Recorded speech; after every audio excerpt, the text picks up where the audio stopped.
கள்ளக்குறிச்சியில திருமாவளவன் அவர்கள் பத்திரிகையாளர்கிட்ட பேசும்போது நீங்க என்ன பேச முயற்சி பண்ணுனீங்க, ஏன் நீங்க கலாட்டா பண்ணனதா அங்க மத்தவங்க எல்லாம் பேச ஆரம்பிச்சாங்க, தள்ளுமுள் நடந்துச்சு, என்ன நடந்துச்சு? ஆக்சுவலா நீங்க விளம்பர யுக்திக்காக அதை அப்படி பயன்படுத்துறீங்கன்னு விசிகாவினர் திமுகவினர் எல்லாம் சொல்றாங்க. என்ன நடந்துச்சு உண்மையில்? அங்க போனப்போ அவர் அந்த கேள்வி கேட்ட விதமே நமக்கு அப்படியே சுரீர்னு இருந்துச்சு. அந்த தோனி, அந்த கேள்வி, அந்த விதம் இதெல்லாமே யாரா இருந்தாலும் கொஞ்சம் இரிட்டேட் ஆவாங்க. ஒரு காலத்துல அவர் ரொம்ப உணர்வுமா இருந்தார். இப்பவும் அப்படிதானே இருக்காரு. அப்படி இல்ல, அப்படி இருந்த மாதிரி எனக்கு தோணல சார். அந்த ஊரோட எல்லா விஷயங்களும் ஒரு தெரிஞ்சவர் ஏன் இதை வாங்கி கொடுத்தாங்க அப்படின்னா, நீங்க எந்த மக்களை காட்டி ஊரை ஓட்டு வாங்கி நீங்க திமுக அரசாங்கம் ஆட்சியில் இருக்குதோ அந்த மக்கள் தான் அங்க பிய தண்ணி குடிச்சிட்டு உட்காந்துருக்கான். நீ அவனுக்காக போராடாம இங்க உட்காந்து திமுக போராடிட்டு அது ஓன் பிரச்சனையா? கவர்னருக்கும் அதுக்குமான பிரச்சனை ஓன் பிரச்சனையா? வேங்கவேலுக்கு ஆர்ப்பாட்டம் பண்ணலன்றத ஒரு குற்றச்சாட்டு வைக்கிறீங்க. இப்ப கருணாபுரத்துக்கு ஒரு ஆர்ப்பாட்டம் பண்ண போறேன்னு சொல்றாரு. அதுக்கும் அப்படி உங்களுக்கு திமுகவை கேள்வி கேட்கின்ற அதிகாரம் இருக்கிறதா இல்லையா? எனக்கு அதான் கொஸ்டின். நீங்க ஒரு அதிமுகவில் இருந்துகிட்டு அவரை நிர்பந்திச்சு இப்படியாவது திமுக கூட்டணியில இருந்து வெளியேறி எங்க எடப்பாடி கூட சேர்ந்துருங்க அப்படின்னு சொல்ற மாதிரி அந்த டோன்ல பேசிருக்கீங்கன்றதும் உங்க மேல அவங்க வைக்கக்கூடிய விமர்சனமாவும் இருக்கு. இந்த ஒட்டுமொத்த தேசத்துக்கும் இந்த சங்கிகள் ஒரு நேரேட்டிவ் செட் பண்ணி நாட்டையே நாசமாக்குவாங்க. நீங்க சங்கிகள்னு யார இப்ப எல்லா சங்கிகளும் சொல்றாங்க. உடன்பிறப்பு சங்கிகளும் பாஜக சங்கிகளும் ஒரே. விசிக அன்னைக்கு வளர்ந்துருக்கு, மாநில கட்சி அங்கீகாரம் பெற்று இருக்கு. இந்த வளர்ச்சி ஓரிரவுல நடந்ததுலன்னு உங்களுக்கும் தெரியும். இந்த பானையை டக்குன்னு போட்டு உடச்சிட முடியாது இல்லையா? இந்திய அளவுலயே பாத்துக்கிடுங்க, எந்த தலித் தலைவர்கள் இன்னைக்கு சனாதனத்தை எதிர்த்து இந்த அளவுக்கு பேசுறாங்க, திரும்ப பேசுறாங்க. சனாதனங்கிறது என்னப்பா? கள்ளச்சாராயம் குடிச்சிட்டு செத்தா அவங்க சனாதனம் இல்லையா? இன்னும் சிஎம் பாக்கலன்றதே பெரிய குற்றச்சாட்டா பேசிட்டு இருக்காங்க. போனாலும் குத்தம் போகலனாலும் குத்தம்னா என்னங்க? சவுக்கு சங்கர் களத்துல இல்லாதத நாச்சியால் சுகந்தியை வச்சு அவங்க கள்ளக்குறிச்சியில் நிரப்புறாங்க அப்படின்ற குற்றச்சாட்டு தான் உங்க மேலேயும் அதிமுக மேலேயும். என்ன குடிச்சிட்டு தானே செத்தாங்க, தியாகியா, எதுக்கு காசு கொடுக்குறாங்கன்னு ஒரு பார்வை இருக்குல்ல, அதுக்கு நீங்க என்ன சொல்லுவீங்க?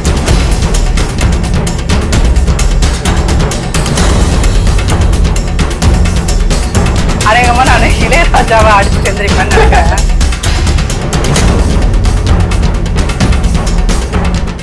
ஏசியாநெட் நியூஸ் தமிழ் நேயர்களுக்கு வணக்கம். இன்று நம்மோடு சிறப்பு விருந்தினராக அஇஅதிமுகவை சேர்ந்த பத்திரிகையாளர் நாச்சியால் சுகந்தி அவர்கள் நம்மோடு இணைந்துள்ளார். அவரை நிகழ்ச்சிக்கு வரவேற்போம். வணக்கம் மேடம். வணக்கம். எப்படி இருக்கீங்க? நல்லா இருக்கேன். கள்ளக்குறிச்சியில அந்த விடச்சாராய மரணம் தான் இன்னுமே அது பேசு பொருளா போயிட்டு இருக்கு. ஏன்னா அந்த அளவுக்கு எண்ணிக்கை இருந்துச்சு. நீங்க அங்க நேரடியாவே அந்த களத்துக்கு போயிருந்தீங்க. அந்த களத்துக்கு போன போது நீங்களும் ஒரு விவாத பொருளா மாறினதையும் பார்த்தோம். அங்க என்னதான் ஆக்சுவலா நடந்துச்சு? ஒரு சின்ன பரபரப்பு. திருமாவளவன் அவர்கள் பத்திரிகையாளர்கிட்ட பேசும்போது நீங்க என்ன பேச முயற்சி பண்ணுனீங்க, ஏன் நீங்க கலாட்டா பண்ணனதா அங்க மத்தவங்க எல்லாம் பேச ஆரம்பிச்சாங்க, தள்ளுமுள் நடந்துச்சு, என்ன நடந்துச்சு? ஆக்சுவலா நீங்க விளம்பர யுக்திக்காக அதை அப்படி பயன்படுத்துறீங்கன்னு விசிகாவினர் திமுகவினர் அவங்க எல்லாம் சொல்றாங்க. என்ன நடந்துச்சு உண்மையில்? அது அன்னைக்கு சம்பவம் நடந்து அடுத்த நாள் போறோம். 19ஆம் தேதி 20ஆம் தேதி போறோம். போன போது நாங்கள் காலையில் இங்கே சென்னையிலேருந்து கிளம்பி ஒரு டீமாக கிளம்பி போகிறோம். அங்கே போனோன்னே இறங்கி ஊருக்குள்ளே போகிறப்போ ஒரு தெருவில் பாடிக்காக வெயிட் பண்ணிட்டு இருந்தாங்க. எப்போ வருங்க அப்படின்னு கேட்டப்போ அது எப்போ வரும்னு யாருக்குமே தெரியாதுங்க, ஆனால் காலையிலேருந்து வெயிட் பண்ணிட்டு இருக்கோம். அங்கே அந்த சூழ்நிலையே இருக்குல்ல, அது நீங்கள் போய் எவ்வளோ ஒரு ரொம்ப ஹார்டான ஒரு ஆளானா கூட அது உங்களுக்கு அங்கே போய் இறங்கி அந்த மக்களை, அந்த பிணங்களுக்காக காத்திருக்கிற மக்களை, பிணங்களோடு பிணங்களாக இருக்கின்ற மக்களை எல்லாம் நீங்க பாத்தீங்கன்னா அது யாருக்கா இருந்தாலும் மனசு விட்டு போயிடும் சார். அப்படியே ஒரு ஊருக்குள்ள நுழைஞ்சோனையே இந்த தெருவுல அந்த தெருவுல எந்த தெருவுல பார்த்தாலும் அந்த போலீஸ் ஸ்டேஷனுக்கு கோர்ட்டுக்கும் பின்னாடி இருக்கிற அந்த ஏரியால எங்க பார்த்தாலும் ஒரு 4-5 பந்தல் போட்டுட்டே தான் இருக்காங்க. ஒரே நாளையில எல்லாத்துக்கும் பந்தல் கிடைக்காது இல்லையா? சில பேர் பந்தல் அந்த ஃபார்மாலிட்டி எதுவுமே இல்லாம ஐஸ் பெட்டியில பிணங்களை வச்சிருந்தாங்க, சில பேர் சும்மா போட்டு வச்சிருந்தாங்க பிணங்களை. அடிக்கும் போது அது அந்த காட்சிகளே உங்களுக்கு அவ்வளோ ஒரு துயரமா இருந்தது. அந்த ஒரு துயரமான மனநிலைமையில தான் ஊருக்குள்ள என்ட்ராகி போயிட்டு இருக்கோம். ஒரு இடத்துல கூட்டமா இருந்துச்சு. அப்போ சரி இந்த இடத்துலயும் ஏதோ ஒரு உடல் இருக்கும் போல இருக்கு அப்படின்னு சொல்லிட்டு தான் நாங்க உள்ள போனோம். உள்ள போனா பார்த்தா இவர் உட்காந்து பேசிட்டு இருந்தாரு. விசிக தலைவர் பேசிட்டு இருந்தாரு மக்கள்கிட்ட. பேசிட்டு இருக்கும் போது அது எப்படி சொல்றது அப்படின்னா, ஒரு காலத்துல அவர் ரொம்ப உணர்வுமா இருந்தார். மக்களோட மக்களாக, மக்களின் தலைவராக உணர்வுபூர்வமா இருக்காரு. அப்படி இல்ல, அப்படி இருந்த மாதிரி எனக்கு தோணல சார். அது ஏன் அப்படின்னு கேட்டீங்கன்னா, அந்த மக்கள் ஏன் அந்த சாராயத்தை போய் வாங்கி குடிச்சிருப்பாங்கிறது ஒரு பேசிக் கொஸ்டின் இல்லையா? அது எல்லாத்துக்குமே தெரியும். என்ன உடனே இவர் வந்து நாங்க போய் உட்காந்துருக்கோம், அவர் உட்காந்து பேசிட்டு இருக்காரு, நாங்கெல்லாம் கூட்டத்தோட கூட்டமா முடி அடிச்சு நின்று கேட்டுக்கிட்டு இருக்கோம். அப்ப அவர் வந்து இது எதுக்கு வாங்கி குடிச்சாங்க அப்படிங்கிற மாதிரி, அது அந்த தொனி, அந்த கேள்வி, அந்த விதம், இது எல்லாமே வந்து யாரா இருந்தாலும் கொஞ்சம் இரிட்டேட் ஆவாங்கன்னு வச்சுக்கோங்களேன். அப்படிங்கும்போது ஏன்னா நான்லாம் வந்து திருமணம் பார்த்துதான் வளர்ந்தேன்.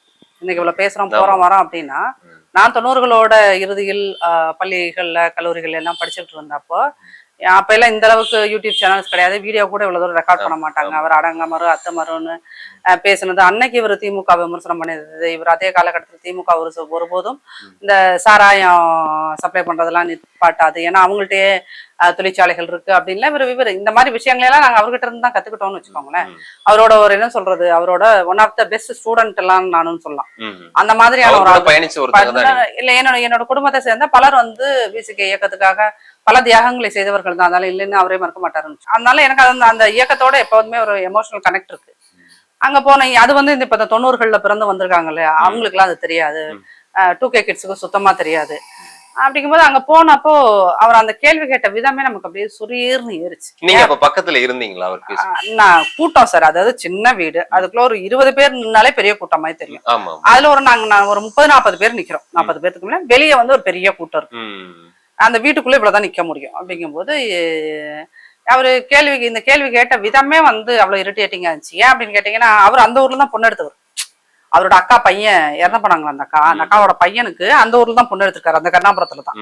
அப்புறம் அங்க இருக்க 2 வார்டு கவுன்சிலர்ல ஒருத்தர் வந்து நம்ம விசிகே, பொதுவா அங்க வார்டு கவுன்சிலர்ல உடனே விசிகே வர முடியும், இல்லைன்னா திமுக வர முடியும் அப்படின்னு அந்த ஊரோட எல்லா விஷயங்களும் ஒரு தெரிஞ்சவர். ஏன் இதை வாங்கி குடிச்சாங்க அப்படின்னா அது என்னது, அது ஒரு அந்த கேள்வியே ஒரு அலட்சியமான கேள்வி. அதாவது உன்ட்ட ஏதாவது நான் பேசணும் அப்படிங்கிற மாதிரி இருந்துச்சு. அப்படின்னு கேட்டீங்கன்னா ஆறுதல் சொல்லும் போது அதையும் அப்படி சொல்லிருக்காரு. இதுல அது ஆறுதல் சொல்லுதுன்னா, முத நாள் வந்து எல்லா தலைவர்களுமே வந்துட்டு போயிட்டாரு, எதிர்கட்சி தலைவர் வந்துட்டு போயிட்டாரு, எல்லா தலைவர்களுமே வந்துட்டு போயிட்டாரு. அவரு ஜெகன்மூர்த்தி அண்ணா கூட வந்துட்டு போயிட்டாருன்னு வச்சுக்கோங்களேன். அப்போ வரும்போது மக்கள் என்னப்பா எல்லாரும் வந்துட்டாங்க, என்ன திரும்ப காணான்னு கேட்பாங்கல்ல, அப்படி ஒரு நிர்பந்தம் வந்தோம்னா அவர் போறாரு உள்ள. வாங்க எல்லாருமே கேட்க ஆரம்பிச்சாங்க மக்கள் அப்படின்னு கேட்க ஆரம்பிச்சோம்தான் அவர் உள்ள போறாரு. அப்ப போயிட்டு நீங்க இப்படி கேள்வி கேட்டோம்னா இதாயிடுச்சு. அந்த ரெண்டாவது கேள்விதான் இன்னுமே நம்மளுக்கு வேகத்தை ஏற்படுத்துச்சு. என்ன அப்படின்னீங்கன்னா, 24ஆம் தேதி ஆர்ப்பாட்டம் வச்சிருக்கோம் அப்படிங்கிற மாதிரி அந்த மக்கள்கிட்ட சொல்லிட்டு அவர் வந்தாரு. அது ஆர்ப்பாட்டம்னாலதான் இன்னும் நமக்கு கோவம் ஆயிடுச்சு. என்ன அப்படின்னு பாத்தீங்கன்னா, வேங்கை வேலுக்கு இப்படித்தான் ஆர்ப்பாட்டம் பண்ணாங்க. அது வேங்கை வேலுக்கு ஆர்ப்பாட்டம் பண்ணாங்க. அப்புறம் அடுத்த நாளே போய் அந்த ஆர்ப்பாட்டத்தை நிறுத்திட்டு, அந்த ஆர்ப்பாட்டம்னு சொல்லிட்டு நாங்க அந்த வேங்கை வேலுக்கும் நாங்க போயிருந்தோம். அப்ப அங்கெல்லாம் போஸ்டர் ஒட்டி இருக்குது. ஆனா அந்த தேதியில ஒரு குறிப்பிட்ட தேதி போட்டிருக்காங்க பாத்தீங்களா, அந்த தேதியில ஆர்ப்பாட்டம் பண்ணல. ஏன் பண்ணல, ஏதாவது முக்கியமான காரணமானு பார்த்தா, இங்க ஆளுநருக்கும் திமுகவுக்கும் சண்டை. அதுல காங்கிரஸும் விசிகாவும் தான் போய் கவர்னர் வீட்டு மாளிகை முன்னாடி நின்று போராடிட்டு இருக்காங்க. அவன் பீ தண்ணி குடிச்சிட்டு இருக்கான். யாரு, நீங்க எந்த மக்களை காட்டி ஊரை ஓட்டு வாங்கி நீங்க திமுக அரசாங்கம் ஆட்சியில இருக்குதோ அந்த அந்த அந்த மக்கள் தான் அங்க பீ தண்ணி குடிச்சிட்டு உட்காந்துருக்கான். நீ அவனுக்காக போராடாம இங்க உட்காந்து திமுக போராடிட்டு, அது ஓம் பிரச்சனையா? கவர்னருக்கும் அதுக்குமான பிரச்சனை ஓம் பிரச்சனையா? அது ஆட்சி செய்யற ஒட்டுமொத்த தமிழகத்துக்கு பிரச்சனையா தானே அவங்க பாப்பாங்க. இல்ல, உங்களுக்கு அந்த ஒட்டுமொத்த தமிழகத்தோட ஆளுநர் தினந்தோறும் ஒரு தகவலை தெரிவிச்சுட்டே இருக்காரு. தமிழகம்னு சொல்லக்கூடாது, தமிழ்நாடுன்னு சொல்லக்கூடாது, தமிழகம்னு சொல்லணும், இது மாதிரி கருத்துக்களை சொல்லிட்டே இருக்காரு. இது எல்லாமே தமிழரா அவரை இடிச்சு தமிழர்னு சொல்றாங்க. அவருக்கு அந்த பொறுப்பு இது எல்லாமே அது இல்ல. நீங்க எந்த சரி முக்கியமான பிரச்சனைனே வச்சுக்கோங்க சார், நீங்க நியூஸ் ரிப்போர்ட்டர்ஸ் எல்லாம் சொல்ற மாதிரி முக்கியமான பிரச்சனையே வச்சுக்கோங்க. ஆனா எந்த பிரச்சனைக்கு நான் ப்ரிஃபரன்ஸ் கொடுக்குறேங்கிறது முக்கியம். நான் எதுக்கு முக்கியத்துவம் கொடுக்குறேன்? அது உனக்கு பிரையாரிட்டி மக்களா வந்து ஆளுநரா திமுகவா? அப்படிங்கும் போது உங்க பிரையாரிட்டி எதுவா இருந்துச்சு? திமுகவா தான் இருந்துச்சு. உங்களுக்கு ஓட்டு போட்ட மக்களா இல்ல. அப்படிங்கிற இடத்துலதான் எனக்கு அது கோவம் வந்துச்சு. இதெல்லாம் ஒன்னும் ரொம்ப நான் இவ்வளவு பேசுற நேரம் எல்லாம் எடுத்துக்கவே இல்லை. அவரு ஆர்ப்பாட்டம்னு சொன்ன ஆரம்பிச்சோடனே எனக்கு திபுன்னு ஏறிடுச்சு. உடனே நான் வந்து ரொம்ப எமோஷனலான ஒரு ஆள் தான். எனக்கு வந்து பாலிஸ்டா ஐயோ இவங்க இப்படி நினைச்சுப்பாங்களே, அவங்க அப்படி எல்லாம் நினைச்சுப்பாங்களே அப்படின்லாம் எனக்கு பேச தெரியாது சார். எங்கனாலும் அப்படிதான் பேசுவேன். அது என் குடும்பமா இருந்தாலும் சரி, வெளியவா இருந்தாலும் சரி, நான் இப்படிதான் பேசுவேன். அப்படி பேசும்போது நான் வந்து அவரு பிரஸ் மீட்ல இருக்கும் போது நான் கேட்டேன். அவரை என்ன பக்கத்துல விட்டு இருந்தா இந்த பிரச்சனையே கிடையாது. இவங்க பக்கத்துல அனுமதிக்கலையா? அவங்க விடவே மாட்டேன்ட்டாங்க. யாரும் நீ அங்க கலாட்டா பண்ணிட்டே இருந்தாங்க. அப்பா ஆனா என் கேள்வியை நான் விட்டுடக்கூடாதுன்னு நான் சொல்லிட்டு இருந்தேன். சட்டமன்றம் இன்னைக்கு கூடுது, 20ஆம் தேதி எங்க கூடுது, சட்டமன்றம் நடந்துகிட்டு இருக்குது. அங்க 4 எம்எல்ஏ உங்க ஆட்கள் இருக்காங்க. அவங்க கேள்வி கேட்க மாட்டாங்க. அங்க இந்த இதுக்கு பத்தி கேள்வி கேட்க மாட்டாங்க. இங்க வந்து நீங்க ஆர்ப்பாட்டம் இந்த ஆர்ப்பாட்டத்தால என்ன பலன்? இதே டோன்ல தான் நான் கேட்டேன். கேட்டோன்னே இவங்க வந்து உடனே அத்தனை அவங்க இருக்காங்க. ஒரு அந்த வீட்டுக்குள்ள மட்டும் இவங்க ஒரு 20-30 விசிகார அந்த உள்ளூர் கள்ளக்குறிச்சி சேர்ந்த மக்கள் விசிக தொண்டர்கள் இருக்காங்க. அவங்க நம்ம மேல வந்து பாயறாங்க. அப்படியே ஒரு பெரிய அளவுக்கான தள்ளுமுள்ளு வருது. அங்க ஒன்னே நான் ஃபார்ச்சுனேட்லி ஆர் அன்பார்ச்சுனேட்லி ஏதோ லேடி போலீஸ் அங்க வந்து நிறைய பேர் இருந்தாங்க. அவங்க வந்தோன்னா அவங்க என்ன ஒரு பக்கமா தள்ளி கொண்டு வந்து அமைதிப்படுத்தினாங்க. அப்ப விசிகக்காரங்கள அவங்க வந்து கொஞ்சம் கண்ட்ரோல் பண்ணிடுச்சு போலீஸ். கண்ட்ரோல் பண்ணோன்னா நான் போய் என்னோட கார்ல ஒரு மணி நேரம் உட்காந்துருந்தேன். உட்காந்து இதெல்லாம் அடங்கினதுக்கு அப்புறம் நான் ரிப்போர்ட்டிங் பண்ண ஆரம்பிச்சிட்டேன். இல்ல இப்ப நீங்க சொல்லும் போதே வேங்கவேலுக்கு ஆர்ப்பாட்டம் பண்ணலன்றத ஒரு குற்றச்சாட்டு வைக்கிறீங்க.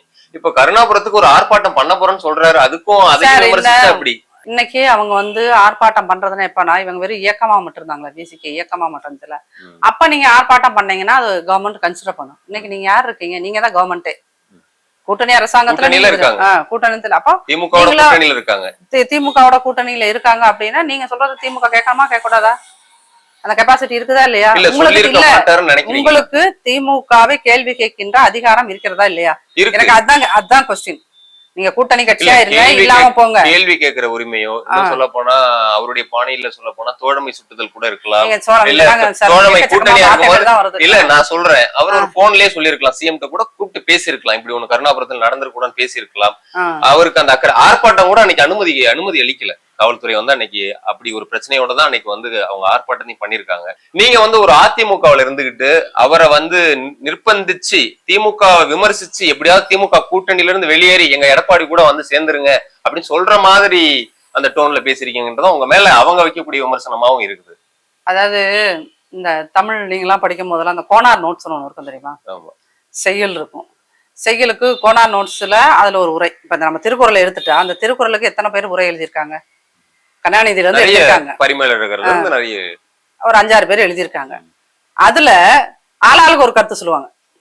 அதோட மூல பொருள் என்னவோ அத வந்து டைரக்டா சொல்றவங்களும் இருப்பாங்க. இவங்கள ஒரு கதை சொல்லுவாங்க. சாலமன் பாப்பையாவோட விளக்கத்தை பாத்தீங்கன்னா அது டிஃப்ரெண்டா இருக்கும். கருணாநிதியோட விளக்கத்தை பாத்தீங்கன்னா அது டிஃப்ரெண்டா இருக்கும். மூவாவது பாத்தீங்கன்னா அதுதான் கொஞ்சம் ஒரிஜினலா இருக்கும். சரிங்களா? அந்த மாதிரி. ஆமா. அப்ப என்னன்னா அவங்கவுங்க அறிவு கேட்டுன வரைக்கும் என்னென்ன விஷயம் தோணுதோ அதெல்லாம் சொல்லிட்டு இருக்காங்க. ரெண்டாவது இந்த உடன்பிறப்புகள் இருக்காங்கல்ல, அவங்க வந்து இந்த எப்படி சொல்றது, இப்ப இந்த ஒட்டுமொத்த தேசத்துக்கும் இந்த சங்கிகள் வந்து ஒரு நேரேட்டிவ் செட் பண்ணுவாங்க. செட் பண்ணி நாட்டையே நாசமாக்குவாங்க இல்லையா?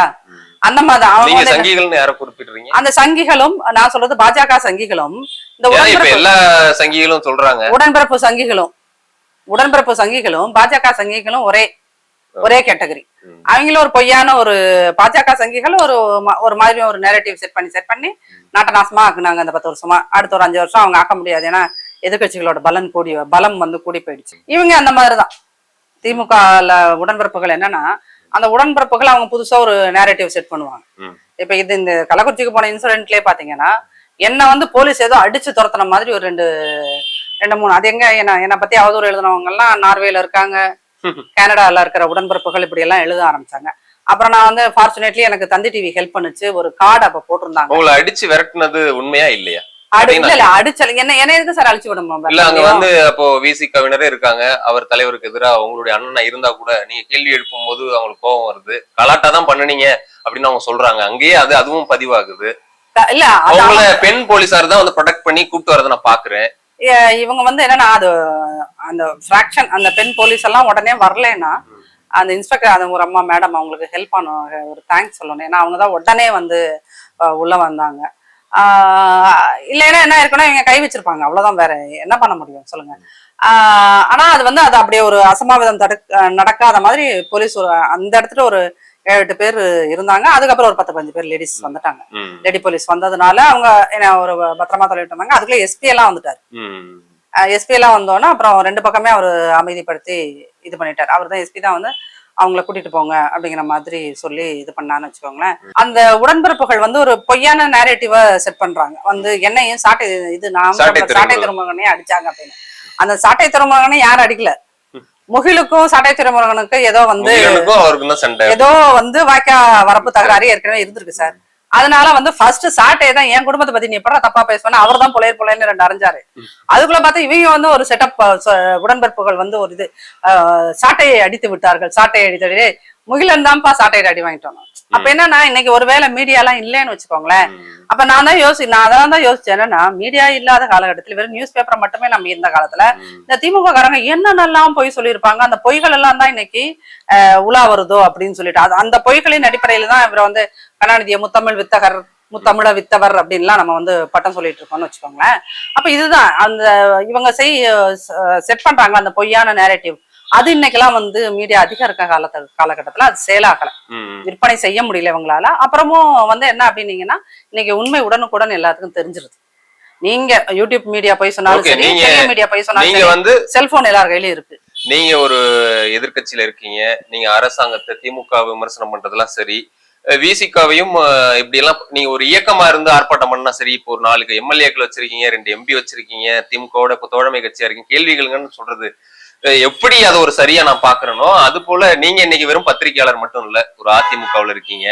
அப்படிங்கும் போது நீங்க அங்க எவ்வளவோ அரசியல்வாதிகள் வந்து போயிட்டு இருக்கப்ப குறிப்பா விசிகா தலைவர் தொல் திருமாவளவன்ட்ட மட்டும் நீங்க அப்படி கோவப்பட்டு பேச என்ன காரணம்? அங்க வந்து அமைச்சர்கள்ட்ட கேட்டிருக்கலாம், திமுக பிரதிநிதிகள் இருக்காங்க கேட்டிருக்கலாம், சம்பந்தப்பட்ட அதிகாரிகள் இருக்காங்க, உங்க கோவத்தை காட்டியிருக்கலாம்.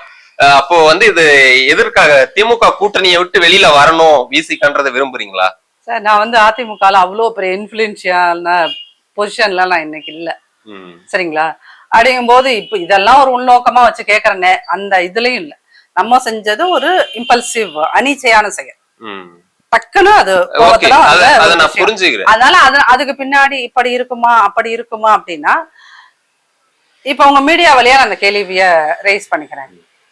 திமுகவோட கூட்டணியில இருந்து அவங்கள இந்த ஒட்டுமொத்த பட்டியலினத்தையும் திமுகவிடம் போய் நீங்க அடகு வச்சு உங்க தன்மானத்தை இழந்து பொன்முடி மனைவியின் காலிலெல்லாம் விழுந்து அதிகாரம் பெற்று அந்த திமுகவிடம் அடமான பொருளாக இருப்பதை விட அந்த திமுக கூட்டணியை விட்டு வெளியே வந்தா அது வந்து உங்களுடைய தன்மானத்துக்கு சரியான விஷயம். தெரியலையா என்ன யார் கால்ல விழுந்தா யாரு கால வந்து அந்த யார் அடமானம் வச்சிருக்கா கட்சியை? பானை சின்னம் 2 சின்னத்துல இருந்து அங்கீகாரத்தை அடைஞ்சிருக்கு விசிக அன்னைக்கு வளர்ந்துருக்கு, மாநில கட்சி அங்கீகாரம் பெற்று இருக்கு. இந்த வளர்ச்சி ஓரிரவுல நடந்ததுலன்னு உங்களுக்கும் தெரியும். இந்த பானையை டக்குன்னு போட்டு உடச்சிட முடியாது இல்லையா? இருங்க, சூப்பர் கொஸ்டின். அண்ணன் ரவிக்குமார் அவர் வந்து அவரோட பத்திரிகைகள்ல எழுதின கட்டுரைகள், இது கவிதைகள் இதெல்லாம் படிச்சீங்கன்னா அப்படியே ஐயோ வீரம் உங்களுக்கு பொங்கும், அந்த மாதிரிலாம் எழுதினவர். அவர் என்ன பண்றாருன்னா ஜெயிச்சு வந்து அடுத்த நாள் பொன்முடியை சந்திக்கிறார். சரி, பொன்முடி காலில் விழுங்க, அதுல ஒரு நியாயம் இருக்கானா? பொன்முடி மனைவி விசாலாட்சி அம்மா, அந்த அம்மாவே ஒரு கரப்டட் விமன்னு கேஸ் எல்லாம் வந்து ஜட்மெண்ட் எல்லாம் கூட வந்துருச்சு, அது இப்ப இடைக்கால தடைதான். நீங்க போய் அந்த அம்மா காலில் விழுகுறீங்களே என்ன? அந்த பகுதியில இருக்கிற ஒரு திமுக காரர் விசாலாட்சி அம்மா காலில் விழுந்தா அது பிரச்சனையே கிடையாது. நாங்கள் ஒட்டுமொத்த சமூகத்துக்கும் இந்த பட்டியல் சமூகத்துக்கு நாங்க தான் தன்மானம் சுயமரியாதை இதெல்லாம் கத்துக் கொடுக்குறவங்க. அடங்கி அத்துமீறு அடங்கமறு அத்துமீறு திமிரி எழு திருப்பி அடி எப்படி கோஷம் சொல்லி நீங்க எப்படி எல்லாத்தையும் வச்சுட்டு ஒரு அக்கா மாதிரி ஒரு அம்மாவை நினைச்சு ஆசீர்வாதம் வாங்குறதெல்லாம் நம்மளுடைய பண்பாடுல அது ஒன்றும் தவறு இல்லையே ஐயா. நீங்க வந்து இந்த மாதிரி ஏதோ சொன்னீங்க, கோணார் உரை நீங்க எழுதினே இருக்கலாம் சார். இந்த அக்கறை வந்து அது நீங்கன்னு இல்ல, பொதுவாவே இங்க வந்து திருமாவளவன் அவர்கள் பிளாஸ்டிக் சேர் போட்டு உட்கார வச்சா அங்க இருந்த அக்கறை வந்துருது, அவரை நிக்க வச்சுட்டா ஒரு அக்கறை வந்துருது. நான் என்ன சொல்றேன், இந்த மக்களுக்கு கருணாபுரத்துக்காக இந்த கேள்வியே ரொம்ப ஒரு அகம்பாவமான ஒரு துணியான கேள்வியா நான் பாக்குறேன். ஏன் அப்படின்னு கேட்டீங்க, இருங்க நான் நீங்க கேள்வி கேட்டதுக்கு நான் பதில் சொல்றேன். ஏன் திருமாவை மட்டும் நோக்கி இந்த கேள்வியை கேட்கிறீர்கள்? ஏன் திருமாவை மட்டும் இருக்குன்னா, திருமா மட்டும்தான் இந்த பட்டியல் சமூகத்துக்கு உழைத்த தலைவர் கிடையாது, அதை மட்டும் நீங்க புரிஞ்சுக்கணும். ஏன்னா இந்த பட்டியல் சமூகத்துக்கு உழைத்த தலைவர்கள் இது வந்து ஒரு 200 ஆண்டு கால வரலாறு தான் இன்னைக்கு டாக்குமெண்ட் ஆயிருக்குன்னு வச்சுக்கோங்க. இதுல இருங்க, வெள்ளக்காரன் காலத்துல இருந்து ஒரு 200-250 ஆண்டு கால வரலாறு டாக்குமெண்ட் ஆயிருக்குன்னா அப்போ எங்க கண்ணுக்கு தெரிஞ்ச தலைவராக ஒரு சிந்தனையாளராக பண்டித அயோத்திதாசர்ல இருந்து அந்த வரலாறு ஆரம்பிக்குது. இதுல பலர் இருக்காங்க, சரிங்களா? அதுல ஒன் ஆஃப் த லீடர் தான் இவரு, சரிங்களா? இன்னைக்கு நமக்கு கண்ணு கட்டின இதுல வந்து இவரை விட வலுவாக சட்டமன்றத்தில் கருணாநிதியை பார்த்து வெள்ளை அறிக்கை விட வேண்டும் அப்படின்லாம் கேட்டவர் யாரு? டாக்டர் கிருஷ்ணசாமி. இன்னைக்கு காலத்தின் கோலம் அவர் வந்து அங்கிட்டு போயிட்டாரு, சங்கிகளோட போயிட்டாரு. ஆனா இந்த பட்டியல் சமூகத்துக்காக அவரும் குரல் எழுப்பியிருக்காரு. மாஞ்சோலை தேயிலை தொழிலாளர் தோட்டர்களுக்கு அவங்களுக்காக அன்னைக்கு ஐயா மூப்பனாரோட எல்லாம் சேர்ந்து பெரிய அளவுக்கான பேரணி எல்லாம் நடத்தினார். பெரிய அளவுக்கு அந்த போராட்டங்களை பேசிக் கொண்டிருந்தவர். சோ அவரால வந்து இந்த சமூகம் முன்னெழுந்ததுன்னு. இது டிபிஐயாக இருந்த ஒரு இயக்கம் இன்னைக்கு விடுதலை சிறுத்தைகளாக மாறுச்சு அப்படின்னு இது சொன்ன ஒன்லி பிகாஸ் ஆஃப் திருமா அப்படின்னு யாருமே சொல்ல மாட்டாங்க. இது வந்து ஒரு இயக்கம் அப்படிங்கிறது பல பேரோட ரத்தம், பல பேரோட வியர்வை, பல பேரோட உயிர் பலி சார். இந்த இயக்கத்துக்காக 30 வருடங்களுக்கு முன்னாடி எங்கேயோ ஒரு இடத்துல போலீஸை எதிர்த்து பேசி தடால போனவன், பொடால போனவன், பொட்டாட்டிய புள்ளைய இழந்தவன் புரியுது இருக்குதா? அப்ப இருக்கும்போது ஏன்னா நீங்க கேட்டீங்கல்ல ஏன் பொன்முடி காலில போய் அவங்க விழுந்தா நீங்க இதை ஏன் இப்படி ஒண்ணு கேக்குறீங்க அப்படின்னு. இந்த இயக்கத்துக்கு என்று ஒரு வரலாறு இருக்குது. அந்த இயக்கத்துக்கு என்று ஒரு தன்மானம் இல்லாத, அதாவது அடிமைகள் போட நடத்தப்படுற மக்களை தூக்கி நிறுத்துறதுதான் உங்க வேலை அப்படின்னு சொன்னீங்க இல்லையா? அப்ப எல்லா இடத்துலயும் நீங்க யார கோட் பண்றீங்க? அண்ணலை அம்பேத்கரை கோட் பண்றீங்க சரிங்களா? அம்பேத்கர் தன்னுடைய வாழ்நாளில் எத்தனையோ சித்திரவதைகளை அவர் எதிர்த்த போதும் காந்தி காலில் போய் அவர் வந்தாரா? விசாலாட்சுமி அம்மா யார்? அவங்க யாரம்மா? அவங்க wife of Ponmudi, that's all. அந்த அம்மாக்கு ஏதாவது வீர வரலாறு இருக்கா? அந்த அம்மா அந்த நாட்டுக்காக போராடின அம்மாவா? எதுக்கு அந்த அம்மா காலில் விழுறீங்க? நீங்க விழுறது அப்படிங்கிறது இந்த சமூகம் விழுவதற்கான குறியீடு.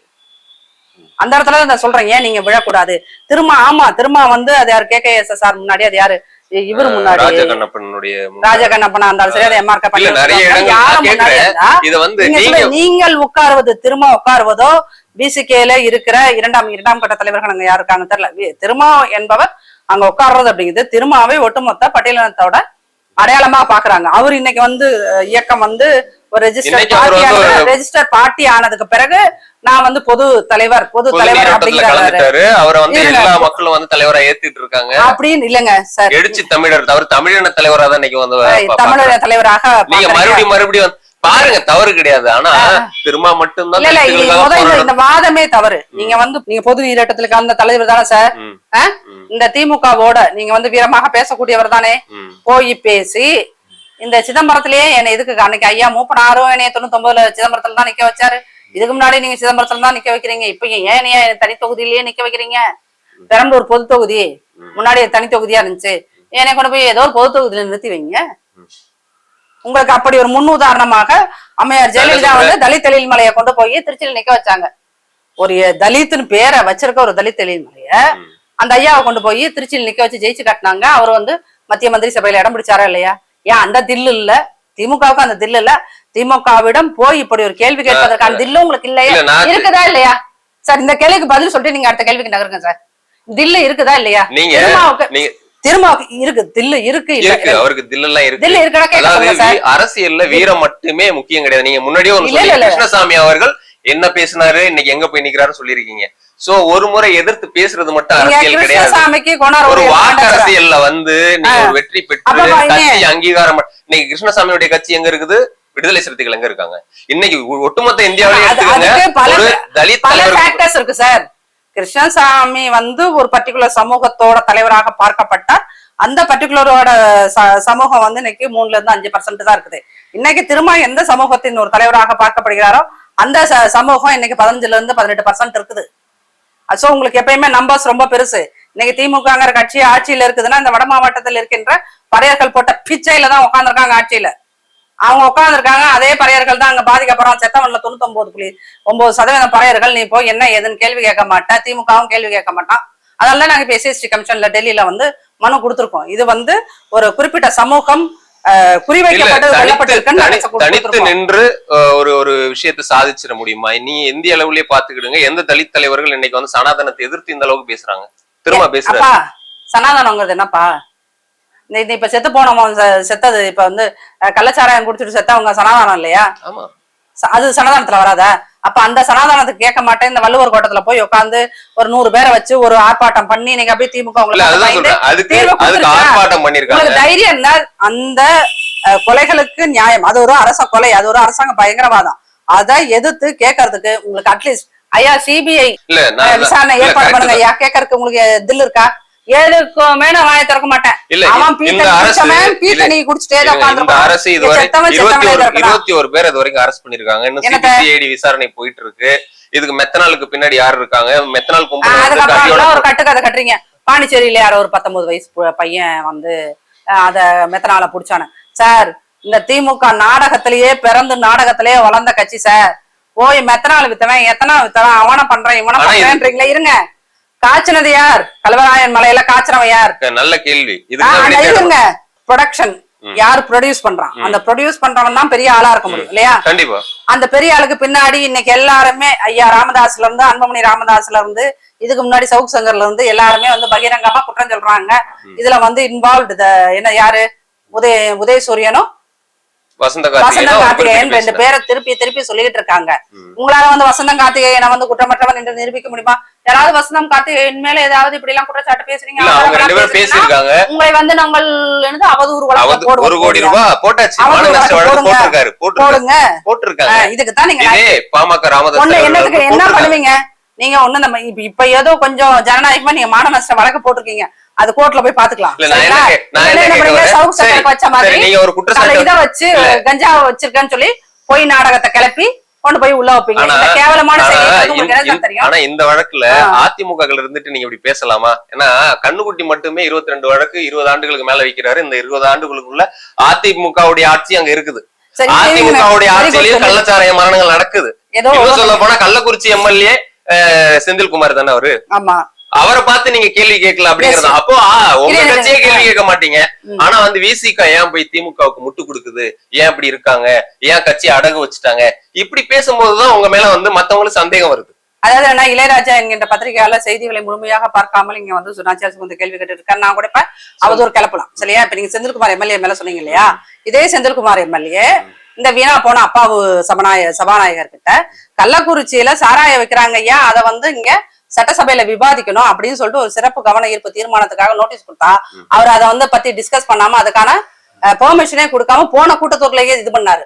ஒருவேளை அவர் இந்த கடிதம் கொடுத்தப்போ போன கூட்டத்தொடர்லயே இதங்க நீங்க டிஸ்கஸ் பண்ணியிருந்தீங்கன்னா இவ்வளவு சாவு வராது சரியா? அதனால நீங்க அதிமுகன்னு இதை குறித்து கேள்வி கேட்பதற்கு திமுக காரர்களுக்கு மட்டும் கிடையாது, பத்திரிகையாளர்களுக்கு அனுமதி இல்லை, அனுமதி இல்லை. ஏன்னா ஏன்பா இன்னைக்கு யாராவது ஒரு பத்திரிகையாளர் போய் நீங்க ஸ்டாலின் வாய்க்குள்ள மைக்க விட்டு கேட்க தைரியம் இருக்கா?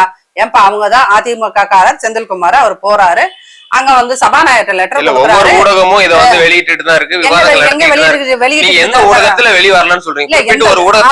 இதுல கள்ளக்குறிச்சி விஷச்சாராய விஷயத்தை நீ பேசவே இல்ல, கேள்வியை கேட்கல. ஆமா ஆமா, டிவி நான் வேலை பார்த்த டிவி தான். அங்க அன்னைக்கு நைட்டு வந்து விவாதம் வைக்கிறாங்க. ஒரு 19ஆம் தேதி வைக்கல, 20ஆம் தேதி வைக்கல, 21ஆம் தேதி வைக்கிறாங்க. என்ன தலைப்பு தெரியுமா? நாம் எல்லோரும் தானே இந்த கள்ளச்சாராய மரணத்துக்கு பொறுப்பேற்க வேண்டும். இதே அதிமுக நடந்திருந்தா அங்க இருக்கிற கார்த்திகை செல்வனா இருக்கட்டும், அவர் யாரு குணசேகரனா இருக்கட்டும், ஆல் திமுக சொம்பு எவ்வளவு இதுல பங்கே இல்ல. அதிமுகவுக்கு இதுல பங்கே கிடையாது. அதிமுக நீங்க அதிமுக சேர்ந்த ஒரு சாராய வியாபாரி கூட கைது செய்யப்பட்டிருக்காரு ஆத்தூர்ல. இத கேளுங்க. அதாவது என்னன்னா நீங்க இதுல எல்லாரும் ஒண்ணு நீங்க பேசுங்க சார், இல்ல என்கிட்ட பேச விடுங்க. கேள்வி கேட்டா நான் பதில் சொல்றேன். நான் முடிச்சுக்கிறேன். என்னோட கேள்விதான் இப்போ அந்த தலைப்பு. நீங்க இத வந்து இந்த விஷயம் முதல் நான் அதை அப்படி கேள்வி கேட்கறீங்களா பத்திரிக்கை, அதையே நான் வெறுக்கிறேன் சார். ஏன் அப்படின்னீங்கன்னா இது வந்து அதிமுக பிரச்சனை திமுக பிரச்சனை அப்படிங்கறத தாண்டி உயிரிழந்த அத்தனை பேருடைய வாழ்வியல் பிரச்சனை சரிங்களா? அப்ப அங்க நீங்க சென்சிபிளா அது வந்து நம்ம அணுகணும். நானும் அதுல பங்கு இருக்கு, உங்களுக்கும் பங்கு இருக்கு, இதை பாக்குற மக்களுக்கும் பங்கு இருக்கு. அப்படிங்கும் போது அதிமுக காலத்தில் இவங்க காய்ச்சவே இல்லையா, விற்கவே இல்லையா அப்படின்னு கேட்டீங்கன்னா, அதிமுக ஆட்சி காலத்தில் அந்த கண்ணுக்குட்டிங்கிறவரு இந்த production, distribution and retail sale, அதுல அவர் ரீட்டைல் சேல்குள்ளதான் வராரு. இந்த டிஸ்ட்ரிபியூஷன் அண்ட் ப்ரொடக்ஷன் இருக்கு இல்லையா, அங்க கல்வராய் மலையில ஆமா, இவரும் ரீட்டைல் சேல் அவர் தான், அவ்வளவுதான் அவருக்கு. இங்க வந்து ப்ரொடக்ஷன்ங்கிறது ஒரு பெரிய அளவு இது நடக்குது. அது கல்வராயன் மலையில அங்க இன்வால்வ் ஆயிருக்கவங்க யாரு அப்படின்னு பாத்தீங்கன்னா 2 திமுக காரர்கள் அப்படிங்கிறத சொல்லிட்டாங்க. நீங்க மான நஷ்ட வழக்கு போடுங்க.